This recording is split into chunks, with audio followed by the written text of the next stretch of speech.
అక్కడ ఒక ఉపమానం చెప్పబడుతూ ఉంది. నేడైనను రేపైనను అనండి ఒకసారి. ఎప్పుడో మాకు తెలియదు,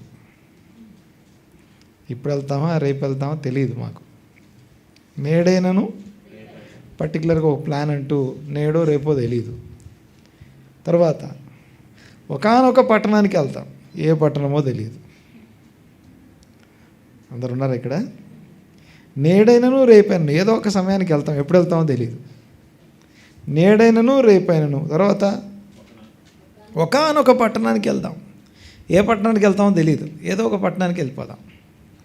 నేడో రేపో తెలియదు, ఒకానొక పట్టణానికి వెళ్ళిపోదాం. తర్వాత అక్కడ ఒక సంవత్సరం అనే మాటకి సంవత్సరంలో ఏదో ఒక కాలం, కొంతకాలం ఉంటామని అర్థం. ఎంతకాలమో తెలియదు పర్టికులర్గా. ఒక సంవత్సరం అంటే ఆ ఒక సంవత్సరం ఎప్పుడు వస్తుందో కూడా తెలియదు. చాలాసార్లు చూడండి ఒకసారి, ఇది కామన్గా ప్రతి మానవుల్లో ఉండే ఒక రకమైనటువంటి ఏమంటామంటే ఆలోచన విధానం. గమనించండి ఒకసారి. ఏం చెప్పాను నేను? మొదటిది నేడైనను రేపైనను. ఈరోజు రేపో ఒక్కసారి ఎటో ఒక సైడ్ ఏం చేస్తాం, ఏదో ఒక రోజు ఎక్కడికి వెళ్తాం, ఒకానొక పట్టణానికి, ఏదో ఒక పట్టణానికి వెళ్ళిపోతాం. తర్వాత ఒక సంవత్సరంలో, అది ఒక సంవత్సరం ఎప్పుడు వస్తుందో తెలియదు. అది ఏ సంవత్సరం అని అడిగితే ఒక సంవత్సరం, ఏదో ఒక సంవత్సరం అని అర్థం. తర్వాత ఏం చేస్తామట, ఏం వ్యాపారం తెలీదు, ఏదో ఒక వ్యాపారం చేస్తాం. ఓకే, మరి చెప్తాను. నేడో రేపో ఒకానొక పట్టణం, ఏదో ఒక పట్టణం. తర్వాత సంవత్సరం, అది ఎప్పుడో తెలియదు. తర్వాత వ్యాపారం, ఏం వ్యాపారమో తెలియదు, చేస్తాం, చేసి ఎంత తెలియదు, లాభం సంపాదిస్తాం, సంపాదించుదుము రండి అనండి ఒకసారి అని చెప్పుకొని వారలారా అంటాడు. అంటే ఇలాంటి మనస్తత్వం కలిగిన వారితో మాట్లాడుతూ చెప్తూ, అంటే నేడో రేపో అంటే అంత మన చేతుల్లో ఉన్నట్టు, ఏ పట్టణమో అంత నా ఇష్టం, నా చాయిస్. ఒక సంవత్సరం ఏదో ఒక సంవత్సరం వెళ్ళిపోతాం. ఏ వ్యాపారం, ఏదో ఒక వ్యాపారం నా ఇష్టం, నా ఇష్టం, నా చేతుల్లో ఉంది. లాభం బాగా ఎంత సంపాదిద్దాం అది కూడా నా ఇష్టమే. అంటే దేవుడు దేవుడు దేవుడు దేవుడు లేడు అనే విధంగా జీవించే జీవితం అన్నమాట. గమనించండి ఒకసారి. అలాంటి ఆలోచన విధానం కలిగిన వారితో అలా చెప్పుకొని వారులారా అని పిలిచి ఏమని రాస్తుంది అక్కడ, రేపేమి సంభవించునో మీకు తెలియదు, మీ జీవము ఏ పాటిది, కొంతసేపు కనబడి అంతలోనే మాయమైపోయే ఆవిరి వంటి వారు. కాబట్టి ఏం చేయాలట, చదవండి ఒకసారి. కనుక ప్రభువు చిత్తమైతే మనము బ్రతికి ఉండి ఇది చేస్తాం, అది చేస్తాం. ఎలా చెప్పాలట, ప్రభు చిత్తమైతే చేస్తాం అనండి ఒకసారి. దేవుని చిత్తమైతే చేస్తాం. అంతేగాని ఈ మాటలన్నీ ఒక్కసారి గుర్తుపెట్టుకోండి.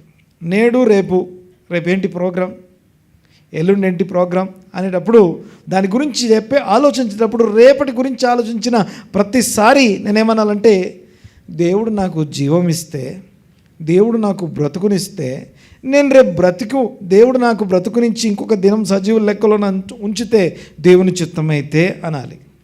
తర్వాత ఏ పట్టణం దేవుని చిత్తమైతే ఇదిగో ఈ పట్టణం అని చెప్పగలగాలి. దేవుని చిత్తమైతే ఈ వ్యాపారం అని చెప్పగలగాలి. సో దేవుని చిత్తమైతే, దేవుని కృప కలిగి ఉంటే, ఆయన కృప చూపిస్తే ఇంత లాభం అని చెప్పగలగాలి. సో నేను ఈరోజు మాట్లాడే విషయం పర్టికులర్గా బాప్తిసం తీసుకునే వాళ్ళ కోసం ఈ మాటలు చెప్తా ఉన్నాను. వాళ్ళకు మాత్రమే కాదు, ఇక్కడ కూర్చున్న ప్రతి ఒక్కరికి సంబంధించిన మాట. గాడ్ సెంటర్డ్ లైఫ్ అనండి ఒకసారి, ఇంకొంచెం గట్టిగా. దేవుడు సెంటర్లో ఉండాలి.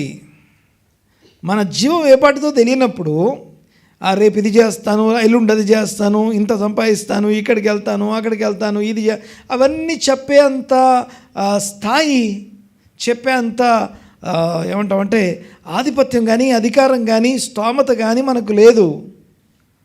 కానీ ఏం చెప్పాలట, ప్రభువు చిత్తమైతే, దేవుని చిత్తమైతే నేను ఇదిగో ఈరోజు వెళ్తాను, దేవుని చిత్తమైతే రేపు ఈ కార్యం చేస్తాము. యాక్చువల్గా అయితే ఈ ప్రోగ్రాం రాసేటప్పుడు ఇంతకు ముందు అంటే పాత కాలంలో చూస్తే ఇక్కడ యాక్చువల్గా అది ఎట్లా ఎగిరిపోయిందో నాకు తెలియదు, కానీ మీకు తెలుసా 14th డిసెంబర్ అన్నది కదా వెనకాల, ఆ కింద పైన ఇక్కడ ఇఫ్ ద లార్డ్ విల్ అని రాసి ఉండేది. ఆ పదం ఎగిరిపోయింది, ఎప్పుడు పోయిందో తెలియదు, నేను చూడలే, ఈరోజు చూసుకుంటున్నా. యాక్చువల్గా మొదట్లో ఈ ప్రోగ్రాం చేసేటప్పుడు 14 డిసెంబర్ అని చెప్పి రాసిన తర్వాత కింద ఏమని ఉండేది, ఇఫ్ ద లార్డ్ విల్, దేవుని చిత్తమైతే ఇదిగో ఇవి చేస్తాం అని ఉండేది. మధ్యలో అది ఎగిరిపోయింది, ఎక్కడో పోయింది, అది మళ్ళీ తీసుకొచ్చి పెట్టుకోవాలి. సరే, ఏదేమైనా కూడా ఈ మాటని జాగ్రత్తగా గమనించండి. ఒక ఎగ్జాంపుల్ని, ఒక పర్సనాలిటీని, ఒక వ్యక్తి యొక్క జీవితాన్ని మాట్లాడుకుంటా.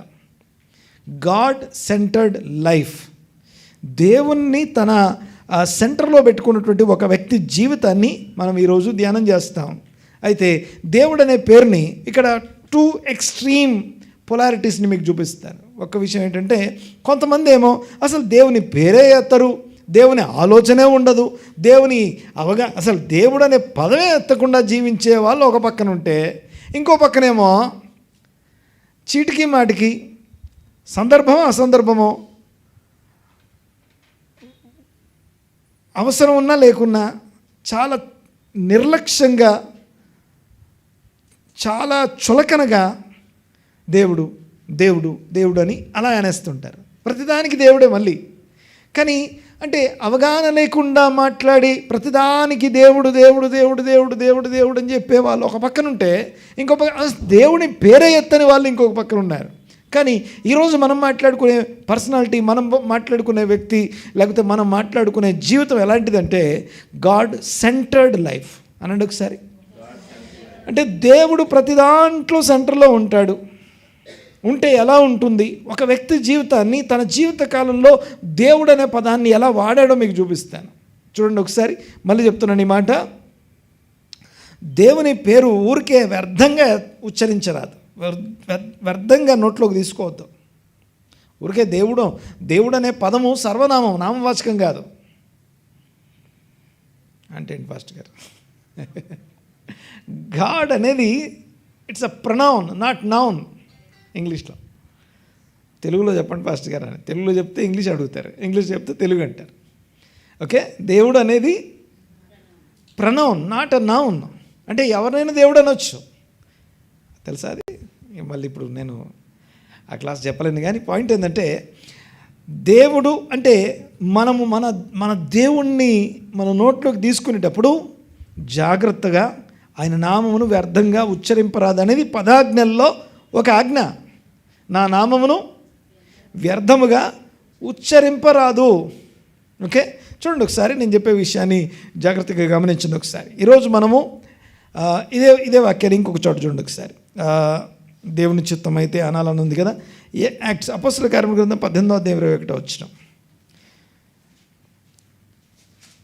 అపోస్తలుల కార్యముల గ్రంథం 18:21 యాక్ట్స్ 18:21. అతడు ఒప్పక దేవుని చిత్తమైతే, ఓకే, దేవుని చిత్తమైతే మీ యొద్దకు తిరిగి వత్తును అని చెప్పి వారి యొద్ద సెలవు పుచ్చుకొని ఓడ ఎక్కి ఎఫెసు నుండి బయలుదేరాడు. ఆయన బయలుదేరేటప్పుడు ఏమన్నాడట? దేవుని చిత్తమైతే మళ్ళీ వస్తాను. అంటే నేను ఇక్కడికి రావడం దేవుని చిత్తంలో ఉండుంటే నేను ఖచ్చితంగా వస్తాను. దేవునికి స్తోత్రం కలుగును గాక. అయితే ఈరోజు మనం ధ్యానించబోయే వ్యక్తి యోసేపు అనబడుతున్నటువంటి వ్యక్తి. ఈ ఆదికాండంలో యోసేపు అనబడుతున్న వ్యక్తి యొక్క జీవితంలో దేవుడు అనే పదం, దేవుడు తన జీవితంలో ఏ స్థాయిలో ఏ స్థానంలో ఉన్నాడో చూడండి ఒకసారి. కొన్ని దాదాపుగా ఒక 8 రెఫరెన్సెస్ చూపిస్తాను. ఆ 8 రెఫరెన్సెస్ ఆయన లైఫ్లో ఏ ఏరియాలో ముడిపడి ఉన్నాయో కొద్దిగా ఆలోచించండి ఒకసారి. దేవునికి స్తోత్రం కలుగునుగాక. మొదటిగా గమనించండి ఒకసారి. ఆదికాండం 39వ అధ్యాయం 3వ వచనం చదువుదాం ఒకసారి.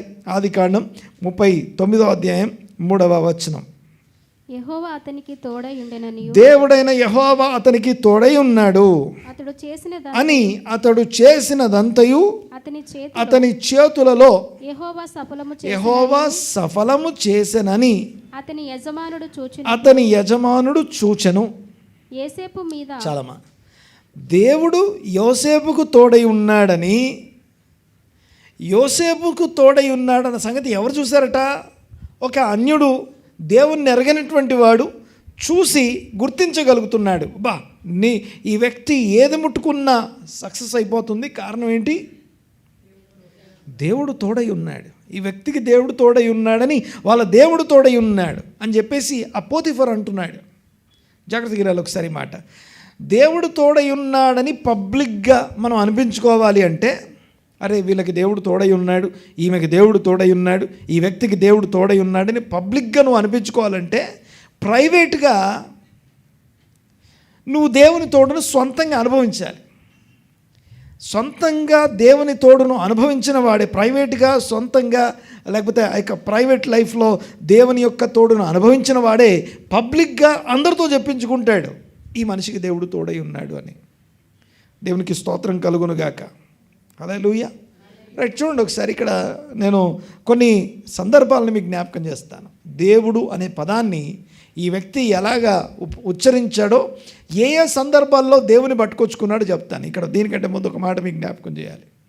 యోసేపుకి ముందు తరం వాళ్ళు అనగా అబ్రహాము, ఇస్సాకు, యాకోబు అనండి ఒకసారి మాట. ఈ ముగ్గురిని ఏమని పిలుస్తాం? పితరులు అంటాం. అనండి ఒకసారి. వీళ్ళని పితరులు అంటాం. ఈ పితరులతో దేవుడు మాట్లాడాడు. అబ్రహామునకు దేవుని వాక్కు ప్రత్యక్షమై అని రాసి ఉంటుంది బైబిల్లో. తర్వాత అంటే అబ్రహాముకు దేవుని వాక్యం ప్రత్యక్షమైందట. తర్వాత ఇస్సాకుతో కలలో దేవుడు మాట్లాడుతూ ఉన్నాడు. ఇస్సాకుతో కలలో దేవుడు దర్శనమిచ్చి మాట్లాడుతున్నాడు. యాకోబుతో కలలో దేవుడు దర్శనమిచ్చి మాట్లాడుతున్నాడు. కలలో దర్శనంలో దేవుడు మాట్లాడుతున్నాడు. ఈ ముగ్గురితో మాట్లాడిన దేవుడు ఆ నెక్స్ట్ జనరేషన్, పితరుల తర్వాత జనరేషన్ మన జనరేషన్ అన్నమాట. అర్థమవుతుందనే మాట్లాడేది. అంటే ఈ యోసేపు అనేవాడు ఈయనెవరో పితరులకు సంబంధించినవాడు ఏం కాదు, నీలాంటి నాలాంటి నార్మల్ మామూలు వ్యక్తే. అంటే పితరుల తర్వాత జనరేషన్ అన్నీ కూడా మనకు సంబంధించింది అని అర్థం.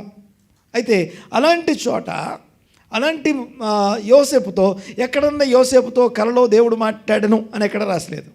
దేవుడు యోసేపుతో ఈ మాట బయలుపరచను అని లేదు. దేవుడు యోసేపును దర్శించను అని లేదు. యోసేపుతో దేవుని వాక్యం ప్రత్యక్షమైంది అని లేదు. మాట్లాడేది అర్థమవుతుంది కదా. యోసేపుతో దేవుడు మాట్లాడిన సందర్భాలు లేవు.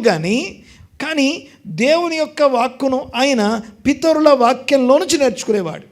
పితరులు ఆయనకి నేర్పించిన వాక్య విధానంలో నుండి, వాక్యాల్లో నుండి ఆయన ధ్యానించేవాడు. వాక్య ధ్యానం అబ్రహాం దగ్గర ఉంది, ఇస్సాకు దగ్గర ఉంది, యాకోబు దగ్గర ఉంది, యోసేపు దగ్గర కూడా ఉంది. వాక్య ధ్యానం అంటాం. సరే, నా పాయింట్ ఏంటంటే గమనించండి ఒకసారి. నీలాంటి నాలాంటి జనరేషన్ యోసేపు జనరేషన్. అయితే పాయింట్ ఏంటంటే యోసేపు తన జీవితంలో పర్టిక్యులర్ టైంలో దేవుడు అనే పదాన్ని ఎత్తాడు. ఎలా ఎత్తాడో చూద్దాం ఒకసారి. 39వ అధ్యాయం 9వ వచనం మొదటి మాట. ఒక్కొక్కటి నోట్ చేసుకోండి, గుర్తుపెట్టుకోండి, వాటిని ఆలోచించి ధ్యానపూర్వకంగా ఈ వారం రోజుల కోసం కాదు, ఇది లైఫ్ లెసన్. ఇది లైఫ్ లెసన్. ఇది బాప్తిజం తీసుకునే వాళ్ళకైతే లైఫ్ లెసన్, అండ్ ఈవెన్ మనందరికీ కూడా అంతేకాదు, ఇది మనల్ని పురికొల్పే లేకపోతే మనల్ని ఉజ్జీవింపజేసే, అసలు ఎలా జీవించాలో నేర్పించే పాఠాలు ఇవన్నీ కూడా. చూడండి ఒకసారి 39వ అధ్యాయం 9వ వచనం చదవమా. నీవు అతని భార్యవైనందున నిన్ను తప్ప మరి దేనిని నాకు అప్పగింపక ఉండలేదు. పోతిఫరు భార్య శోధిస్తున్నటువంటి భార్యతో చెప్తా ఉన్నాడు, నీవు అతని భార్యవైనందున నిన్ను తప్ప అన్నీ నాకు అప్పగించాడు, అప్పగించకుండా ఏది విడిచిపెట్టలేదు అని చెప్తూ, కాబట్టి నేనెట్లు ఇంత ఘోరమైన దుష్కార్యము చేసి దేవునికి విరోధముగా పాపము కట్టుకుందును. ఆ మాట అనే టైంకి ఏదో ఊరికే నోట్లో నుంచి క్యాజువల్గా వచ్చిన వర్డ్ కాదు, ఏదో ఊరికే యథాలాపంగా వచ్చినటువంటి వచనం కాదు, మాట కాదు.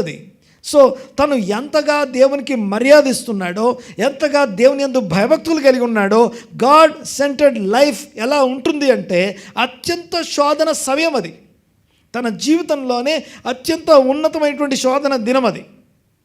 ఆ శోధన దినంలో ఆయన ఎవరు అడిగేవాళ్ళు లేరు, ఎవరు క్వశ్చన్ చేసేవాళ్ళు లేరు. అలాంటి చోట ఆయన ఎవరికి మర్యాద ఇస్తున్నాడు, ఎవరికి రెస్పెక్ట్ చేస్తున్నాడు, ఎవరికి భయపడుతున్నాడంటే దేవునికి భయపడుతూ చెప్తున్నాడు, నేను దేవునికి విరోధముగా ఇంత ఘోరమైన దుష్కారం చేసి ఈ పాపమును ఎలాగా కట్టుకుంటాను. దేవుడు అనే పదాన్ని క్యాజువల్గా వచ్చిన పదం కాదు, అది యథాలాపంగా ఏదో ఊరికే నిర్లక్ష్యంగా వాడిన పదం కాదు, ఏదో అనాలి కాబట్టి ఆ దేవుడు అని వచ్చిన పదం కాదు. అది దేవునికి విరోధంగా నేను ఎట్లా పాపం చేస్తాను అంటే ద గ్రేటెస్ట్ టెంప్టేషన్ ఉన్న టైంలో మనము టెన్షన్ పడిపోతామేమో, ఇబ్బంది పడిపోతామేమో, టెంప్టేషన్లో పడిపోతామేమో. మీకు ఒక విషయం తెలుసా, టెంప్టేషన్ దేనివల్ల కలుగుతూ ఉంది, మనం దేని చేత శోధించబడతాం. 4 పాయింట్లు చెప్తాను, ఆప్షన్స్ చెప్తాను, చూస్ చేసుకోండి. చాయిస్ ఆప్షన్ నెంబర్ 1, సమస్యలు మనల్ని శోధిస్తాయి. ఆప్షన్ నెంబర్ 2, సాతానుడు మనల్ని శోధిస్తాడు. ఆప్షన్ నెంబర్ 3, దేవుడు మనల్ని శోధిస్తాడు. ఆప్షన్ నెంబర్ ఆప్షన్ డి, ఇంకేదో వేరేది ఉంది. ఈ 3 కాక ఇంకా వేరేదో ఏదో ఉంది అమ్మా. పైవన్నీ లేవు. ఓకే, చాలాసార్లు ఈ వచనం మీకు యాకోబు పత్రికలో రాస్తుంది, దేవుని చేత నేను శోధించబడుతున్నాను అనొద్దట. ఎందుకంటే దేవుడు ఎవరిని శోధించాడు. దాని తర్వాత ఏం రాస్తుంది తెలుసా, ప్రతివాడు తన హృదయంలోని దురాశల చొప్పున ఈడవబడతాడు అంటాడు. అంటే ఎవరు శోధిస్తున్నారు మనల్ని? దేవుడు కాదు, సాతానుడు కాదు, పరిస్థితులు కాదు, శోధనలు కాదు మనల్ని శోధించేది. మనలో ఉన్న దుష్టత్వం మనల్ని శోధిస్తుంది. మనలో ఉన్న ఆ యొక్క టెంప్టేషన్కి సంబంధించిన, ఇప్పుడు చూడండి ఒకసారి, ఆదాము అవ్వలు శోధించబడ్డారంటే సాతాను బట్టి కాదు, పండును బట్టి కాదు, దేవుడు పెట్టిన చెట్టును బట్టి కాదు. నన్ను ఈ యొక్క ఫలం శోధిస్తలేదండి, ఆ ఫలమే శోధించట్లేదు, సర్వమే ఇవన్నీ కాదు, కానీ వారిలో ఉన్నటువంటి ఆజ్ఞను అతిక్రమించినా తప్పు లేదనే దుష్టత్వం వారిని శోధిస్తుంది. వారిలో ఉన్నటువంటి దురాశ వారిని ఈడ్చుకెళ్ళిందని చదువుతాడు. ఒక్కసారి చదవండి, ఒకసారి మాట రెఫరెన్స్ తీసి చెప్పండి మీరే. యాకోబు పత్రిక 1:14 అమ్మా. ప్రతివాడును తన స్వకీయమైన దురాశ చేత తన స్వకీయమైన దురాశల చేత అంటే లోపల ఉన్న దుష్టత్వం చేత ఈడవబడి మరులు కొల్పబడి శోధింపబడును. ఎవరు శోధించేది? దేవుడు కాదు, సాతానుడు కాదు, ఇంకేదో కాదు. మనలో ఉన్నటువంటి స్వకీయ దురాశలే మనల్ని ఈడ్చుకెళ్ళిపోతాయి. రైట్, చూడండి ఒకసారి. నా పాయింట్ ఏంటంటే, అలాంటి శోధన సందర్భంలో ఆయన దేవుణ్ణి పైకెత్తి మాట్లాడుతున్నాడు, దేవుణ్ణి గొప్ప చేస్తూ మాట్లాడుతున్నాడు, దేవుని యందు భయభక్తులు నిలిపి మాట్లాడుతున్నాడు. ఇదిగో దేవునికి విరోధంగా ఇంత ఘోరమైన దుష్కారం చేసి నేను ఎట్లు పాపమును కట్టుకొందును. ఇది శోధన సమయంలో తను వినియోగించినటువంటి పదం అది. ఇంకొక 2 సందర్భాలు మీకు జ్ఞాపకం చేస్తాను, చూడండి ఒకసారి. మొదటిదేమో టెంప్టేషన్స్లో, శోధన సమయంలో, ఇబ్బందుల మధ్యలో దేవుని పేరు ఎత్తాలి. ఎలా ఎత్తాలి? ఆయన యందు భయభక్తులు కలిగిన వారిని సరెండర్ చేసుకొని ఆయన పేరు ఎత్తాలి. రెండోది చెప్తాను, రెండోది చదువు చూద్దాం ఒకసారి. 40వ అధ్యాయం 8వ వచనం. 40వ అధ్యాయం 8వ వచనం. అందుకు వారు 48 మేము కలలు కంటిమి. ఓకే, ఆయన చెరసాల్లో ఉన్నప్పుడు ఆయనతో పాటు 2 ఉన్నారు. ఎవరెవరు? పానదాయకుడు, భక్ష్యకారుడు. ఓకే, సో వీళ్ళిద్దరు కూడా కలలు కన్నారు. కలలు కని వాటి భావము చెప్పగల వారెవరూ లేరని, మాకు కళ్ళు వచ్చాయి కానీ ఆ కళలకి అర్థం చెప్పే వాళ్ళు ఎవరూ లేరు అని మాట్లాడుతూ ఉంటే, అతనితో అనగా యోసేపు వారిని చూచి భావము చెప్పుట దేవుని ఆధీనమందున్నది. ఇది కూడా క్యాజువల్గా వచ్చింది కాదు. వెంటనే అరే మీకు తెలియదా, దాంట్లో నేను గోల్డ్ మెడలిస్ట్ని. దేనికి? కళలకి అర్థం చెప్పే విషయంలో ఐఎమ్ ఎక్స్పర్ట్. నేను చిన్నతనం నుండి అలాగే పెరిగాను తెలుసా, నాకు అవన్నీ తెలిసిపోతాయి నాకు అంతే అని తన తలాంతులు ఓకే. ఇది రెండవ ఏరియా ఎక్కడంటే నీ ఎక్స్పర్టైజ్డ్ ఏరియా, లేకపోతే నీ స్పెషలైజ్డ్ ఏరియా. నువ్వు ఎక్కడైతే నువ్వు స్పెషల్గా ఉంటావు కదా, నీలో తలాంతులు ఉన్నాయి కదా, ఆ తలాంతుల విషయంలో కూడా దేవుని తీసుకొచ్చి పెడుతున్నాడు. ఆయన అనలేదు ఆ మాట, ఇదిగో నేను చెప్పేస్తాను అనట్లేదు, నేను ట్రై చేస్తానని కూడా అనట్లేదు. ఏమంటున్నాడు? కలలకి భావము చెప్పుట దేవుని ఆధీనమందు ఉంది. ఆయన విడుదల చేస్తే, ఆయన బయలుపరిస్తే తెలుస్తుంది మనకి. ఏదో మాకు తలాంతులు ఉన్నాయండి, మేము ఈరోజు ప్రీచ్ చేయగలుగుతున్నాం, లేకపోతే ఇంత వాక్యం తెలుసు. ఎంత తెలిస్తే ఏం లాభం? అది ఎక్కడి నుంచి తెలుస్తుంది? దేవుడు బయలుపరిస్తే తెలుస్తుంది. ఆమెన్. సో తలాంతులు ఉన్న area, wherever you are special, wherever you are expertise area, నువ్వు చాలా ప్రావీణ్యత కలిగినటువంటి నీ జీవితంలో, ఇదిగో ఈ ఏరియాలో నేను చాలా ప్రవీణుడునని చెప్పామనుకో, అక్కడ కూడా ఆయన ఎలాంటి పదం వాడుతున్నాడు? అది బయలుపరిచేది, విడుదల చేసేవాడు, దాన్ని చెప్పేవాడు. ఆయన తన స్వాధీనంలో ఉంచుకున్నాడు. భావము తెలియజేయుట దేవుని ఆధీనమందున్నది. సేమ్ అదే మాట. ఇది ఎక్కడ? జైల్లో ఉన్నప్పుడు ఇద్దరు తన తోటి ఖైదీలు, తనతో పాటు ఉన్నటువంటి ఇద్దరు, రిమాండ్లో ఉన్నటువంటి, ఆ కస్టడీలో ఉన్నటువంటి ఇద్దరితో చెప్తున్నాడు. ఏమంటున్నాడు? నేనేం స్పెషల్ కాదు, నేనేం గొప్పవాడిని కాదు, దేవుడు బయలుపరిస్తే బయలుపరచబడతాయి. తర్వాత చూడండి ఒకసారి ఇంకో మాట, 41వ అధ్యాయం 16వ వచనం. ఈసారి చెరసాల్లో తన తోటి ఖైదీలు కాదు, తనలాగే రిమాండ్లో ఉన్నవాళ్ళు కాదు, ఈసారి మహారాజు ఎదుట నిలబడి ఉన్నాడు. Same specialised expertised area. చూడండి ఒకసారి చదవండి 41:16. యోసేపు నా వలన కాదు దేవుడే ఫరోకు క్షేమకరమైన ఉత్తరమిచ్చును. ఒక్కసారి ఆలోచించండి. చిన్న వాళ్ళ దగ్గరే దేవుడు అని వాడడం కాదు, అత్యంత ఉన్నతమైన స్థానంలో కూర్చున్న వాడి దగ్గర కూడా కూర్చొని చెప్తున్నాడు. ఆయన ఎదురుగా నిలబడి కూడా చెప్తున్నాడు, ఇదిగో ఫరోకి జవాబు చెప్పేది నేను కాదు. పట్టుకొచ్చి నిలబెట్టింది ఎవరు? ఒక ఆయన ఉన్నాడండి, ఆ చెరసాల్లో ఉన్నాడు, ప్రతిదానికి అర్థం చెప్పేస్తాడని చెప్పి ఎవరు చెప్పని దాన్ని, ఇదిగో ఒకడున్నాడు స్పెషల్ అని చెప్పి పట్టుకొచ్చి నిలబెడితే, ఎక్స్పర్ట్ అని చెప్పి ముందు నిలబెడితే ఆయన అంటాడు, ఇప్పుడు ఏమంటాడు? నన్ను ఇంత గణపరిచారు కదా, ఎక్స్పర్ట్ అన్నారు, ఎంత గ్రేట్ నేను, ఇప్పుడు నాకు తెలుసు, నేను చేయగలను, ఇంతకుముందు చేశాను, నాకు ఇంత ఎక్స్పీరియన్స్ ఉంది, నేను ఇంత వీళ్ళకి చెప్పాను, వాళ్ళకి చెప్పినవి జరిగే, వీళ్ళకి చెప్పినవి జరిగే, నేను చెప్పానంటే అంతే. ఇంకా అలా అనట్లేదు. ఏమంటున్నాడు? దేవుడే ఫరోకు క్షేమకరమైన, తనకి అనుకూలమైన, దేవుడు ఏం చెప్పాలనుకున్నాడు ఆ ఉత్తరం దేవుడు దయచేయునుగాక అంటున్నాడు. దేవుడు అనే పదం ఇది యథాలాపంగా వచ్చిన పదం కాదు, ఘోరమైన టెంప్టేషన్, శ్రమలో ఉన్నప్పుడు వచ్చిన పదం. అంతేకాదు అత్యంత లీస్ట్ టైంలో ఉన్నప్పుడు తను తలాంతులు కలిగి ఉన్నప్పటికీ తన తలాంతుల విషయంలో నాకు ఇది వచ్చు, నాకు అది వచ్చు అనట్లేదు. డ్రైవింగ్ చేసేటప్పుడు ప్రార్థన చేస్తాం, దేవా నాకు డ్రైవింగ్ వచ్చు కాబట్టి కాదు. ఏమని ప్రార్థన చేస్తాం? వాహనాన్ని స్వాధీనంలో ఉంచుకో, డ్రైవ్ చేస్తుండగా నీ జ్ఞానం, నీ నైపుణ్యత, తెలివి, వివేచన ఇవ్వు. ఎందుకు? మళ్ళీ ఏమో వచ్చు కదా మనకి డ్రైవింగు, ఈ చేయి ఒక చేయితో చేస్తాం, అన్ని వదిలేసి చేస్తాం, అయినా సరే మళ్ళీ ప్రార్థన చేస్తాం కదా. ఎందుకు చేయాలి? దేవుని మీద ఆధారపడి చేస్తాం, ఆయన మీద గాడ్ సెంటర్డ్ లైఫ్ అంటాం దాన్ని. అర్థమవుతుందనే మాట్లాడేది. సో మనం ఎంత ఎక్స్పర్ట్ అని అయిండొచ్చు కాక దేవుని సెంటర్లో పెట్టుకోవడం గురించి నేను మాట్లాడుతూ ఉన్నాను. తర్వాత ఫరో ఎదురు నిలబడి కూడా ఏమంటున్నాడు? ఎస్, దేవుడే క్షేమకరమైన ఉత్తరం ఇచ్చునుగాక.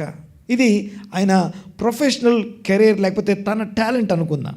మొదటిదేమో టెంప్టేషన్లో దేవుడు అని మాట్లాడుకున్నాం. రెండోదేమో తన ఎక్కడైతే ఎక్స్పర్ట్ అయి ఉన్నాడో ఆ ఏరియాలో దేవుణ్ణి ఎలా వాడుతున్నాడో చూసాం. ఇక మూడోది చూడండి ఒకసారి, తన ఫ్యామిలీలో అంటే దట్టు పిల్లలకి ఆయన పేర్లు పెట్టినప్పుడు చూడండి ఒకసారి ఏమన్నాడు?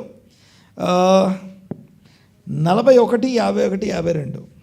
అప్పుడు యోసేపు 41వ అధ్యాయం 51, 52 వచనాలు చదవమా. అప్పుడు యోసేపు దేవుడు నా సమస్త బాధను దేవుడే నా సమస్త బాధను, నా తండ్రి ఇంటి వారి నా తండ్రి ఇంట్లో నేను పడ్డ బాధను నేను మరచిపోయేటట్టు చేశాడు గనుక తన జ్యేష్ఠ కుమారునికి మనష్షే అని పేరు పెడుతున్నాడు. మనష్షే అని పేరు పెట్టేటప్పుడు తనకున్న ఆలోచన ఏంటో తెలుసా? దేవుడు నా తండ్రి ఇంటి బాధ మర్చిపోయేటట్టు చేశాడు. తండ్రి ఇంటి నుంచి ఉన్న బాధని మర్చిపోవాలి. ఏం చేయాలండి? తండ్రి ఇంటి బాధను మర్చిపోవాలి. ఎందుకు మర్చిపోవాలి? అక్కడ పగబట్టేది కాదు అది, సో ద్వేషం పెంచుకునేది కాదు అది. సో అక్కడ ఏం చేయాలి? మర్చిపోయేటట్టు చేసినటువంటి దేవుడు అని చెప్పి దేవుడే మరపింపజేసి ఇదిగో ఒక కుమారుణ్ణి నేను కనడానికి ఇంకొక అంటే బానిసగా ఉండకుండా నన్ను ఒక ఘనమైన స్థానంలో ఉంచాడు. ఒకడు ఎవడన్నా బానిస అయ్యాడంటే, ఆ కాలంలో ఎవరైనా బానిస అయ్యారంటే తన నెక్స్ట్ జనరేషన్ అన్నీ కూడా బానిస జనరేషన్లే. బానిసల పిల్లలు బానిసలే అవుతారు. కానీ అలాంటి చోట ఆ బాధను మర్చిపోయే విధంగా బానిసగా ఉన్న నేను ఒక ఉన్నతమైన స్థానంలో ఒక కుమారుని కలిగాను, పొందుకున్నాను అని చెప్పి ఈ కుమారుని పేరు పెట్టేటప్పుడు ఏమంటున్నాడు? నా తండ్రి ఇంటి బాధను మర్చిపోయేటట్టు చేసిన దేవుడు అని చెప్పి మనష్షే అని పేరు పెట్టేట. తర్వాత వచనం, తరువాత అతడు నాకు ఏ దేశములో అయితే బాధ కలిగిందో ఆ దేశములో బాధను మరపించడం కాదట. ఏం చేశాడట? దేవుడు నన్ను అభివృద్ధి చేసిన దేవుడు తండ్రి ఇంటి బాధనేమో మరపించాడని పెద్దోడికి ఏం పెట్టాడు? మనష్షే అని పెట్టాడు.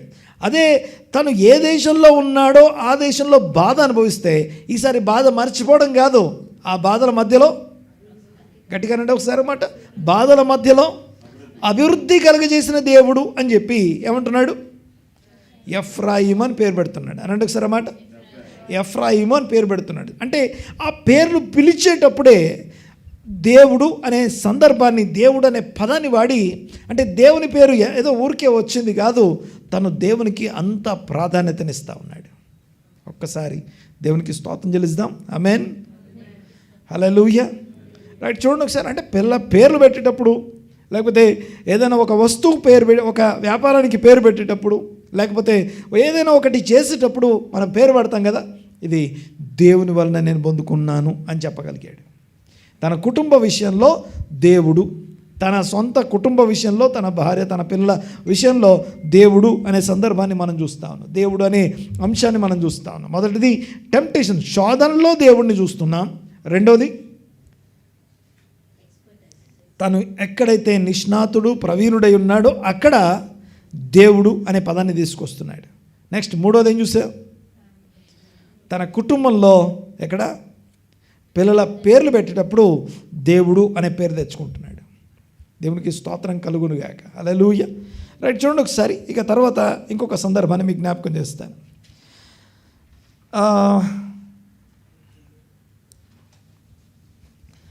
42వ అధ్యాయం 18వ వచనం. ఒక రెండు సందర్భాలని, ఒక ఉన్నతమైన స్థానంలో ఉండి తన దగ్గరికి వచ్చిన వాళ్ళతో మాట్లాడేటప్పుడు, లేకపోతే పర్టికులర్ టైమ్స్లో ఒక 2 సార్లు వేరే విషయాన్ని వేరే ఇది ఒక డిఫరెంట్ విషయం. అది 42:18 చూడండి ఒకసారి. 42:18.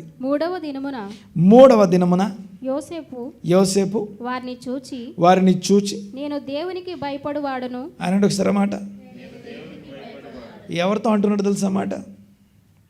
తనని ఎవరైతే కొట్టి గోతులో పడేసి, అంగి లాక్కొని గోతులో పడేసి అమ్మేశారో ఆ వాళ్ళు ఈ రోజున తన దగ్గరికి ఆహారం కొనుక్కోవడానికి వస్తే వాళ్ళని 3 రోజులు జైల్లో ఉంచిన తర్వాత 3వ రోజు వెళ్ళి వాళ్ళతో మాట్లాడుతూ అంటున్నాడు, మిమ్మల్ని ఊరికే అనవసరంగా మిమ్మల్ని జైల్లో పెట్టను, ఎందుకంటే నేను దేవునికి భయపడువా. ఆ 3 రోజులు కూడా ఎందుకు ఉంచాడో తెలుసా? ఎందుకు ఉంచాడు కాదు, ఆ 3 రోజుల్లో ఏం జరిగింది జైల్లో ఉంచితే? అప్పుడెప్పుడో యోసేపును జైల్లో ఆ గోతులో పడేసినప్పుడు ఆ సందర్భాన్ని ఇప్పుడు జైల్లో ఉన్నప్పుడు జ్ఞాపకం చేసుకుంటున్నారు. అంటే ఇంకా మధ్యలో ఏం తప్పు చేయలేదా? తర్వాత సంగతి. అప్పుడు ఏం చేయకుండానే నిరపరాధిని మేము ఇలా చేశాం కదా, ఇప్పుడు మేము కూడా ఏం చేయకుండానే ఊరికి నేను నింద వేయబడి జైల్లో ఉన్నామని చెప్పి 3 రోజులు జైల్లో ఉన్న తర్వాత వాళ్ళు లోపల మాట్లాడుకుంటున్నారట. అప్పుడు మన సహోదరుడు ఇలాగ మనని బ్రతిమలాడుకున్నాడు కదా, అప్పుడు విడిచిపెట్టలేదు మనం, అప్పుడు వదిలిపెట్టుంటే బాగుండేదని ఆ విషయం ఇప్పుడు ఈ 3 రోజుల చెరసాల వాళ్ళకి గుర్తు చేసింది. ఈ 3 రోజుల చెరసాల వాళ్ళకి ఆ విషయాన్ని గుర్తు చేసింది. వాళ్ళు గుర్తు చేసేటప్పుడు వాళ్ళు మాట్లాడుకునే మాటలు ఆయనకు అర్థం కావాలనుకున్నారు. ఆయన ద్విభాషి అని రాసి ఉంటుంది అక్కడ. అటు ఐగుప్తు భాష తెలుసు, ఇశ్రాయేల్ వీళ్ళు మాట్లాడుకునే భాష కూడా తెలుసు ఆయన. వాళ్ళు మాట్లాడుకుంటుంటే ఆయన విని గ్రహించాడట. అంతేకాదు తర్వాత అంటున్నాడు 3 రోజుల తర్వాత వాళ్ళ దగ్గరికి వచ్చి నేను అనండి ఒకసారి మాట, దేవునికి భయపడు. ఒక ఉన్నతమైన స్థానంలో ఉండి ఇదిగో వీళ్ళు తక్కువ స్థానంలో ఉన్న వారితో మాట్లాడేటప్పుడు నేను దేవునికి ఏదో ఊరికే యథాలాపకంగా నిర్లక్ష్యంగా వచ్చిన ఆ మాట కాదు అది. లోపల ఎంతో భయము, దేవుని యందు భయభక్తులు ఉంటే తప్ప ఆ పదం పలకడానికి లేదు, ఆ పలకబడినటువంటి మాట. ఇంకో సందర్భం చూడండి ఒకసారి, అక్కడే 43:29 సేమ్ అలాంటిదే. 43:29 వచనం. అప్పుడతడు కన్నులెత్తి తన తల్లి కుమారుడును తన తమ్ముడునైన బెన్యామీనును చూచి, బెన్యామీనును తీసుకొచ్చారు, చిన్నవాడిని తీసుకొచ్చారు. చిన్నవాడిని కావాలి అని అడిగాడు, తీసుకొచ్చారు. చదవండి ఒకసారి, కంటిన్యూ. మీరు నాతో చెప్పిన మీ తమ్ముడు ఇతడేనా అని అడిగి, నా కుమారుడా దేవుడు నిన్ను కరుణించునుగాక అంటున్నాడు. అంటే ఇప్పుడు తన తల్లి కుమారుడు అంటే అర్థం ఏంటంటే యోసేపు బెన్యామీను వీళ్ళిద్దరే ఒక తల్లికి ఒక తండ్రికి పుట్టినటువంటి పిల్లలు. అంటే అర్థం ఏంటంటే వీళ్ళిద్దరే ఒక తల్లి పిల్లలు ఒక తండ్రి పిల్లలు అన్నమాట. మిగిలిన వాళ్ళు తండ్రి పిల్లలే కానీ తల్లులు వేరు. కానీ వీళ్ళిద్దరూ తోబుట్టువులు. ఎవరెవరు? యోసేపు బెన్యామీను. వీళ్ళిద్దరూ ఆ యోసేపు బెన్యామీనుని చూసి అంటున్నాడు, నా కుమారుడా దేవుడు నిన్ను కరుణించునుగాక. అంటే ఈ 2 సందర్భాలు అనగా 41, 42, 18, 43, 29 2 సందర్భాలు కూడా ఎలాంటివి అంటే దేవుణ్ణి ఎప్పుడు ఎత్తాడు, దేవుని పేరు ఎప్పుడు ఎత్తాడంటే ఉన్నతమైన స్థానంలో ఉండి ఒక స్థాయిలో ఉండి తను ఏమైనా మాట్లాడేంత అనగా టేక్ ఇట్ గ్రాంటెడ్గా ఉండే పొజిషన్ అది. అలాంటి పొజిషన్లో కూడా తన సహోదరులతో కావచ్చు, తనకంటే తన దగ్గరకు వచ్చిన వారు అంటే తనకంటే తక్కువ స్థాయి వాళ్ళతో కూడా మాట్లాడేటప్పుడు దేవుడు అనే పదాన్ని ఎత్తి మాట్లాడుతున్నాడు. అంటే దేవుణ్ణి యోసేపు తన జీవితంలో ఎంత లోపల పెట్టుకున్నాడో, ఎంత అనుభవపూర్వకంగా కలిగి ఉన్నాడో. గాడ్ సెంటర్డ్ లైఫ్ అనండి ఒకసారి. దేవుడు 1, 2, 3 కూడా కాదు. దేవుడు 1, 2, 3 కూడా కాదు. 1వ స్థానం దేవునికి అని కూడా కాదు. ఆ మాట నంబర్స్ కెన్ బి రీఫ్రెష్డ్. అంటే నంబర్స్ అనేవి మారిపోతాయి. నంబర్ యొక్క వాల్యూ మారిపోద్ది. నంబర్స్ ఇటు అవుట్ అవుతాయేమో, కానీ సెంటర్లో ఉంటే అన్నీ దానికి అతుక్కొని ఉంటాయి. దాని మీద ఆధారపడి తిరుగుతాయి. దాని మీద ఆధారపడి అటు ఇటు కొనసాగుతాం మనం. God centred life style. దేవునికి స్తోత్రం కలుగునుగాక. ఏమని చెప్పాను ఇప్పటిదాకా? 1 శోధన సమయంలో యోసేపు దేవుణ్ణి ఎలా తీసుకొచ్చాడు తన నోట్లోకి. తర్వాత 2వది తన ఎక్కడైతే తను నిష్ణాతుడు నైపుణ్యత గలవాడో అక్కడ ఆ ఏరియాలో కూడా ఏమంటున్నాడు, దేవుని పేరును ఎలాగా ఎత్తాడు. తర్వాత 3వ విషయం మాట్లాడుకున్నాం, తన కుటుంబ విషయాల్లో దేనికైనా పేరు పెట్టేటప్పుడు, తన పిల్లల పేర్లు పెట్టేటప్పుడు కూడా దేవుడు అనే పదాన్ని ఎత్తి మాట్లాడుతున్నాడు. 3. 4వ సందర్భం మాట్లాడుకున్నాం, ఎంత భయపడువాడు. 4 అంటే ఉన్నతమైన స్థానంలో ఉండి కూడా టేక్ ఇట్ గ్రాంటెడ్గా అనగా దాన్ని తను ఎలా అనుకుంటే అలా మాట్లాడే అవకాశం ఉన్న సందర్భం అయినా కూడా దేవునికి భయపడి మాట్లాడుతున్నాడు. నేను దేవునికి భయపడువాడును, లేదా ఇదిగో నా కుమారుడా దేవుడు నిన్ను కరుణించునుగాక. దేవుడు అనే పదం వాడాల్సిన అవసరం లేదు. నువ్వు బాగుంటావు అని చెప్పడం కాదు. నువ్వు ఏమంటారు దీర్ఘాయుష్మంతుడు లేకపోతే ఇలాంటి పదాలు వాడలేదు. దేవుడు నిన్ను కరుణించునుగాక అని చెప్తున్నాడు. ఇవి 4 సందర్భాల తర్వాత ఇంకా చివరి సందర్భం ఉంది, 5వది. అదేంటంటే పరిస్థితుల్లో దేవుణ్ణి చూస్తాడు. ఎలా చూస్తాడో మీకు జ్ఞాపకం చేస్తాను. ఒక్కసారి 40 ఈ వచనం చూడండి ఒకసారి. 45వ అధ్యాయం 45వ అధ్యాయం 3వ వచనం. అప్పుడు యోసేపు నేను యోసేపును నా తండ్రి ఇంకా బ్రతికి ఉన్నాడా అని అడిగినప్పుడు, నేను యోసేపును అని తాను రివీల్ చేసుకొని నా తండ్రి ఇంకా బ్రతికున్నాడా అతని సహోదరులు అతని సమ్ముఖమందు తొందరపడి అతనికి ఉత్తరం ఇయ్యలేకపోయిరి. అంతటా యోసేపు నా దగ్గరకు రండని తన సహోదరులతో చెప్పినప్పుడు వారు అతని దగ్గరకు వచ్చిరి. అప్పుడు అతడు ఐగుప్తునకు వెళ్ళినట్లు మీరు అమ్మివేసిన మీ సహోదరుడైన మీరు నన్ను అమ్మేసిన సహోదరుని యోసేపును నేనే. తర్వాత అయినను నేను ఇక్కడికి వచ్చునట్లు మీరు నన్ను అమ్మివేసినందుకు దుఃఖపడకుడి, అది మీకు సంతాపం పుట్టింప నీయకుడి. ప్రాణరక్షణ కొరకు దేవుడు మీకు ముందుగా నన్ను పంపించను. ఇందాక అన్నట్టుగా కొట్టి బట్టలు లాగేసి గోతిలో పడేసి అమ్మి వేసిన సహోదరులతో మాట్లాడుతూ మీరు నన్ను కొట్టారు, మీరు నన్ను ఇది చేశారు, మీరు ఆ మాట అన్నారు, ఈ మాట అన్నారు, ఇలా చేశారు, నాకు ఇంత ద్రోహం చేశారు, నన్ను ఇంత ఇబ్బంది పెట్టారు, ఇవన్నీ నన్ను ఇంత నష్టపరిచారు, నాకు ఇంత గాయం చేశారు, ఇవేం మాట్లాడుకుంటా మీరు అది చేసినందుకు మీరు సంతాపపడకండి. ఎందుకంటే ప్రాణరక్షణ కొరకు దేవుడే నన్ను ఈ పరిస్థితికి తీసుకొచ్చాడు అని చెప్తున్నాడు. అంతేకాదు మీరు నాకు కీడు చూశారు, కానీ దేవుడు మనందరి కోసం దాన్ని మేలుగా మార్చాడు అంటాడు. మీరు నాకు కీడు చేయాలనుకున్నారు కానీ దేవుడు నాకు మేలు చేశాడు అనట్లేదు. మీరు నాకు కీడు చేయాలనుకున్నారు కానీ దేవుడు నాకు మేలు చేశాడు అనట్లేదు. మీరు నాకు కీడు చేయాలనుకున్నారు కానీ దేవుడు నాకు మాత్రమే కాదు మనందరికీ మేలు చేయాలనుకుంటున్నాడు. దేవునికి స్తోత్రం. సో తను ఎక్కడి నుంచి ఈ మాట చెప్పగలుగుతున్నాడు, ఎలా చెప్పగలుగుతున్నాడు? దీన్ని ఏమంటామంటే లాస్ట్ 5వ అంశం ఏంటంటే తన పరిస్థితుల్లో దేవుడు అనండి. ఒకసారి మాట, తలంతుల్లోనే దేవుడు కాదు, తర్వాత తన రోజువారీ జాబ్లో, తన పొజిషన్లో, తన స్థాయిలో దేవుడు కాదు, ఈవెన్ తన శోధనలో మాత్రమే కాదు, ఈవెన్ తన కుటుంబంలో మాత్రమే కాదు, ఈవెన్ ఇప్పుడు మాట్లాడుకున్నట్టుగా పరిస్థితుల్లో ప్రతికూల పరిస్థితుల్లో కూడా దేవుడే అనే పదం వాడుతున్నాడు. దేవుడే తీసుకొచ్చాడు, మీరు సంతాపపడకండి అంటున్నాడు. మీరు చేసిన పని మీకు సంతాపం కలగనీయకండి అని చెప్తున్నాడు. ఇంకొక విషయాన్ని చివరిగా చూసుకొని మనం ముగించుకుందాం. 50వ అధ్యాయం చూడండి ఒకసారి. 50వ అధ్యాయం 15 నుంచి చదవాలి.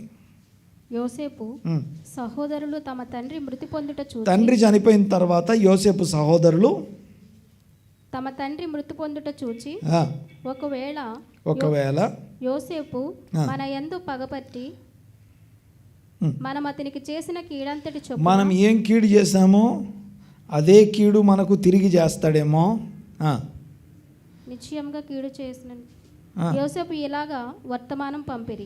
నీ తండ్రి తాను చావక మునుపు ఆజ్ఞాపించినదేమనగా మీరు యోసేపుతో నీ సహోదరుడు నీకు కీడు చేసిరు గనుక దయచేసి వారి అపరాధములను వారి పాపములను క్షమించి అతనితో చెప్పుడనెను.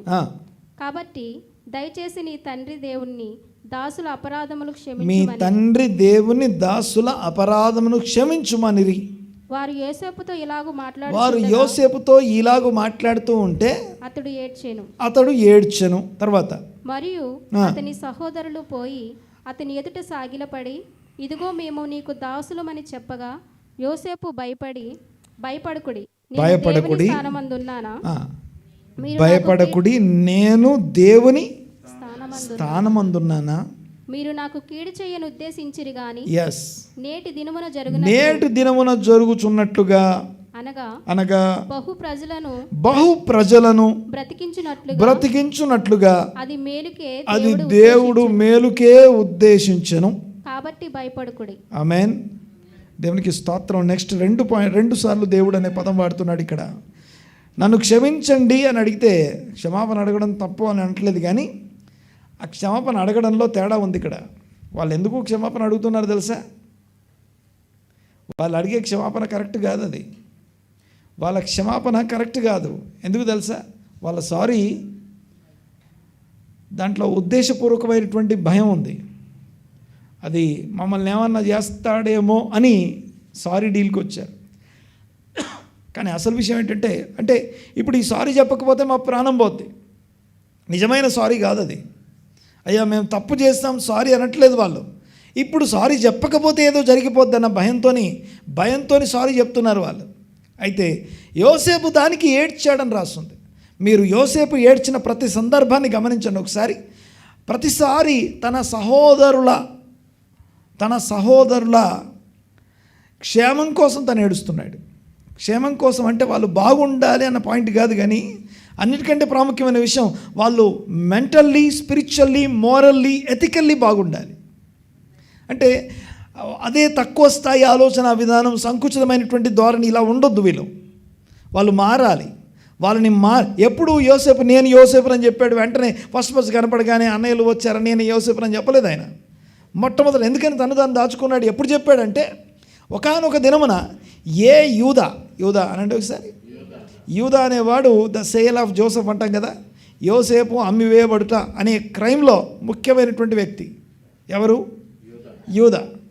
ఆ యూదా అనేవాడు ఇప్పుడు ఏ స్థితికి వచ్చాడంటే, ఇప్పుడు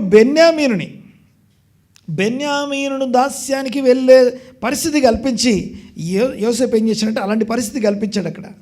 ఓకే, కల్పించినప్పుడు యోసేపు ఆ యొక్క బెన్యామీనును దాస్యానికి తీసుకెళ్ళాలి అనే పరిస్థితిలో ఉన్నప్పుడు యూదా అనేవాడు అడ్డం వచ్చి ఒకప్పుడు తన సహోదరుని అమ్మేసిన యూదా, తన సహోదరుడు చచ్చిపోయాడని చెప్పినటువంటి యూదా ఇప్పుడు ఏ స్థితికి వచ్చాడు, ఎలా మారిపోయాడు, ఎంత మారిపోయాడంటే ఇంకొక బెన్యామీన్ నిలబడుతున్న ఇంకో సహోదరుని కోసం అడ్డం నిలబడి ఏమంటాడంటే ఈ చిన్నవాడిని పోనీ, ఎందుకంటే ఈ చిన్నవాని ప్రాణం నా తండ్రి ప్రాణంతో పెనవేసుకొని ఉంది, వాడికి బదులుగా నన్ను దాసునిగా చేసుకో అని అడుగుతున్నాడు. ఎప్పుడైతే యూదా మారాడో వెంటనే నేను యోసేపునని చెప్పేశాడు. ఇదిగో ఐఎమ్ యువర్ జోసెఫ్, మీ యోసేపును నేనే అని చెప్తున్నాడు. అంటే వాళ్ళలో మార్పు తీసుకురావాలి. అంతెందుకు ఇక్కడ సారీ చెప్తున్నప్పుడు కూడా సారీ చెప్తే ఏడ్చాడు అంటానికి కారణం ఏంటంటే వాళ్ళ సారీలో తేడా ఉంది. యోసేపు ఏడ్చిన, ఇక్కడ ఒక విషయం చెప్తాను. మీరు ఇక్కడ ఒక ఏమంటామంటే ప్రొఫెటిక్ సిగ్నిఫికెన్స్ని మీకు జ్ఞాపకం చేస్తాను. బెన్యామీను అనండి ఒకసారి. బెన్యామీను స్థానంలో మనం ఉంటాం. బెన్యామీను ప్రాణము తండ్రి ప్రాణం అనండి ఒకసారి. ఆ పరమ తండ్రి అన్న దగ్గర ఎవరుంటారో తెలుసా? పరమ తండ్రి ప్రాణం పాపంతో ఉన్నటువంటి మనతో పెనవేసుకొని ఉందట. మనం నశించిపోవడం ఆయనకి ఇష్టం లేదు. అలాంటప్పుడు మధ్యలో ఒకరు నిలబడుతున్నారు. ఆ నిలబడి ఆయన యూదా ఎవరంటే యేసుప్రభు మధ్యలో నిలబడి, ఇదిగో అతని ప్రాణము నా తండ్రి ప్రాణంతో పెనవేసుకొని ఉన్నది, అతని పక్షంగా నేను మరణిస్తాను, అతని పక్షంగా అతని స్థానం నేను తీసుకుంటాను అని చెప్పేసి తన మీద ఆ భారాన్ని వేసుకుంటున్నాడు. దేవునికి స్తోత్రం కలుగునుగాక. ఎప్పుడైతే ఇది జరిగిందో తనని తాను రివీల్ చేసుకుంటున్నాడు, నేనే మీ యోసేపును అంటున్నాడు. దేవునికి స్తోత్రం కలుగునుగాక. అయితే ఇక్కడ చివరి విషయం చూడండి ఒకసారి. లాస్ట్ అండ్ ఫైనల్ విషయం ఏమని రాస్తుందంటే 2 సార్లు దేవుడు అని రాస్తుంది. అక్కడ 50 అధ్యాయం 15 నుంచి 21 వరకు రాస్తున్నటువంటి ఆ భాగంలో 2 సార్లు దేవుడు. ఒకటి, ఇదిగో నేనేమైనా దేవుని స్థానమందున్నానా అంటున్నాడు. ఇదిగో ఎవరన్నా వచ్చి మీ దగ్గరకు వచ్చి భయంతో వణికిపోతూ మమ్మల్ని క్షమించండి అని అడిగితే ఏం చేస్తాం? వాళ్ళ ప్రాణభయంతో వచ్చి నన్ను క్షమించండి అంటే వాళ్ళ ప్రాణభయం కోసం నేను క్షమించండి అని అడిగినప్పుడు మనం ఒక మెట్టు పైకి ఎక్కుతాం కదా. అలా ఎక్కకుండా ఆయన ఏం చేస్తుంది తెలుసా? నేనేమైనా దేవుని స్థానం అందున్నానా అంటాడు. ఐఎమ్ నాట్ మై ఓన్, లేకపోతే నేను నా ఇష్టం వచ్చినట్టుగా నిర్ణయాలు తీసుకునే అవకాశం నాకు లేదు. తర్వాత చూడండి ఒకసారి, ఇది ఒకసారి. రెండోసారి, మీరు నాకు కీడు చూశారు, కానీ ఇప్పుడు జరుగుతున్నట్లుగా అనగా అనేక మందిని బ్రతికించడం కోసం దేవుడు దానిని మేలుకై ఉద్దేశించను. దేవుని ప్రేమించు వారికి అనండి ఒకసారి మాట.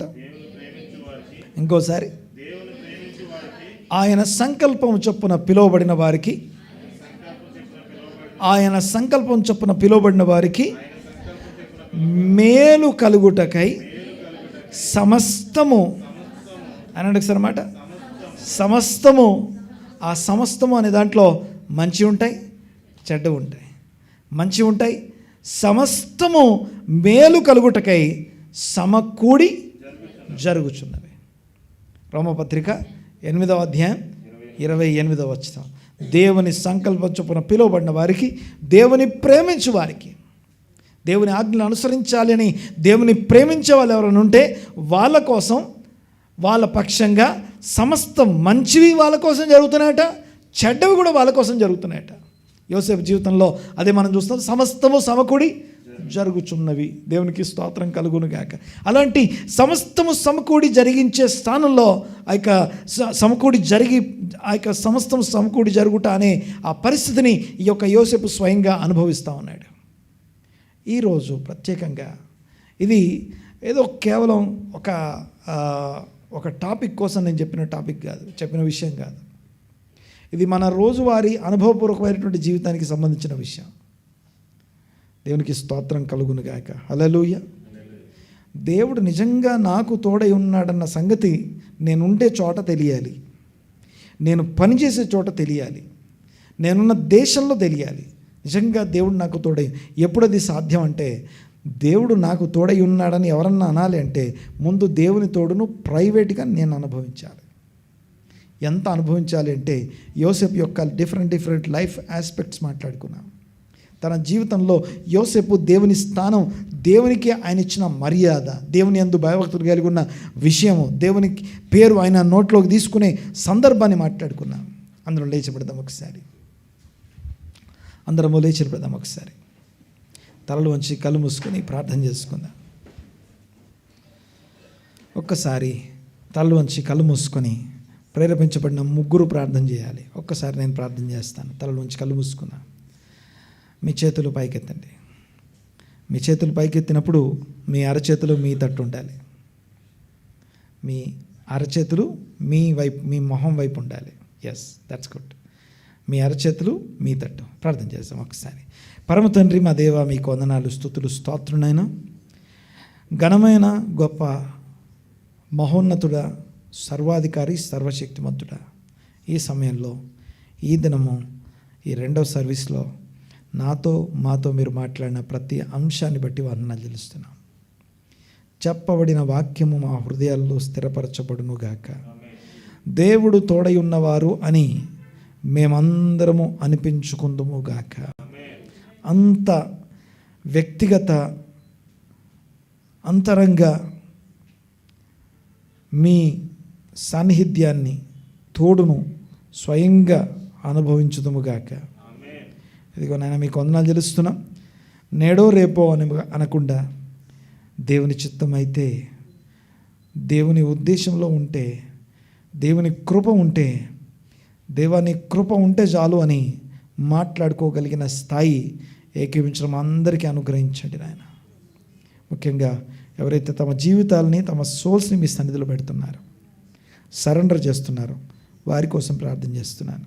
క్రీస్తు గొప్ప నామమున మీ బిడ్డల మీద మీ కనుదృష్టి ఉంచండి. దీవించి ఆశీర్వదించి స్థిరపరచండి తండ్రి. మీకే వందనాలు, స్తుతి, స్తోత్రం చెల్లిస్తున్నాం. ఘనత, మహిమ, ప్రభావం ఆరోపిస్తున్నాం నాయన. ఇదిగో స్తోత్రం. ఈ సమయంలో నాయన ప్రభా, ఒక్కొక్కరిని వ్యక్తిగతంగా దర్శించి దీవించి ఆశీర్వదించండి. వారి మీద మీ కనుదృష్టి ఉంచండి ప్రభా. ప్రతి ఒక్కరు కూడా వారి వారి వ్యక్తిగత జీవితాల్లో, శోధన సమయంలో, కుటుంబాల్లో, ఇదిగో పరిస్థితుల మధ్యలో, దేవా మీకు వందనాలు, వారికి ఉన్న నైపుణ్యతలన్నిట్లో ఇదిగో మీ గొప్పతనాన్ని, మీ నామాన్ని పైకెత్తేవారుగా, ఇదిగో వ్యర్థంగా ఉచ్చరించేవారుగా గాక, ఇదిగో దేవుని కృప వలన దేవుడే ఫరోకు క్షేమకరమైన జవాబు, ఉత్తరం అనుగ్రహించునుగా. కానీ ఇదిగో కళ్ళ భావం చెప్పేది దేవుడే అని చెప్పినట్టుగా మేమందరం అలాంటి మాటలు మాట్లాడే వారంగా ఉండటానికి సహాయం దయచేయండి. దేవుని పేరే ఎత్తని వారిలో గాక, దేవుని పేరును వ్యర్థంగా ఉచ్చరించే వారిలో గాక, ఇదిగో నిజముగా అనుభవపూర్వకంగా మీ యొక్క మాటను, మీ పేరును ఎత్తేవారంగా ఉండటానికి సంఘం అంతటికీ సహాయం అనుగ్రహించమని ప్రార్థిస్తున్నాను.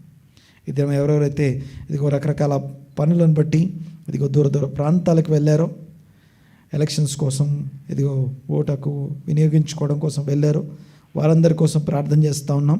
అనారోగ్యంతో మా మధ్యలో లేని వారి కోసం ప్రార్థన చేస్తున్నాను ఆయన. మీ యొక్క సన్నిధి, మీ యొక్క కాపుదల, భద్రత ప్రతి ఒక్కరికి తోడుగా ఉంచి బలపరిచి, దృఢపరిచి, స్థిరపరచండి.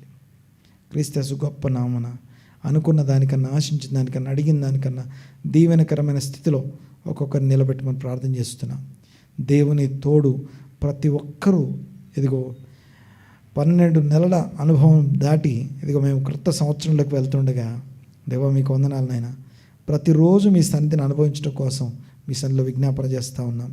దీవించి ఆశీర్వదించి ఇదిగో మీ యొక్క సన్నిధిని మాకు అనుగ్రహించడానికి వందనాలు చెల్లిస్తూ నజరేయుడైన యేసుక్రీస్తు నామమున ఈ ప్రార్థన అడిగి బ్రతిమాలు వినయంతో వేడుకొంచున్నాం తండ్రి. Amen, amen, amen.